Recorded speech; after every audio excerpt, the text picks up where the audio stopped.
Hello class 9। सो आज हम जानने वाले हैं uniform motion and non uniform motion के बारे में। तो सबसे पहले जानते हैं हम कि यूनिफॉर्म मोशन क्या होता है।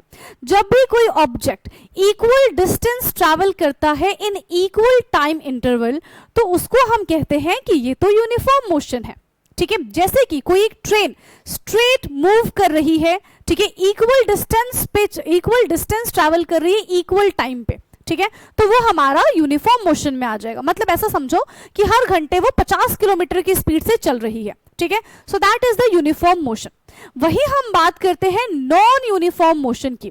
तो नॉन यूनिफॉर्म मोशन में क्या होता है, अनइक्वल डिस्टेंस ट्रैवल करना इन इक्वल इंटरवल ऑफ टाइम, उसको हम कहते हैं नॉन यूनिफॉर्म मोशन। जैसे कि आप कभी जब ट्रैफिक में स्टक हो जाते हैं तो क्या एक इक्वल स्पीड से आप कार को ड्राइव कर पाते हैं? नहीं कर पाते। कभी कभी आपकी स्पीड ज्यादा होती है तो कभी कभी आपकी स्पीड कम होती है। तो यही होता है हमारा नॉन यूनिफॉर्म मोशन।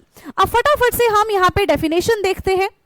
सो यूनिफॉर्म मोशन क्या हो जाएगा? Motion in which an object cover equal distance in equal interval of time, that is called uniform motion. Example में है क्या? Motion of a train on a straight track with the constant speed. Constant speed से move करना, ठीक है, ये क्या कहलाता है? ये हमारे यूनिफॉर्म मोशन कहलाता है। वही नॉन यूनिफॉर्म मोशन है motion in which an object cover unequal distance in equal interval of time, and the example is motion of a car in a city due to traffic. So this is the uniform motion and non uniform motion. I hope कि आपको समझ में आया होगा। Next किस topic पे आपको shorts चाहिए कमेंट करके जरूर बताना।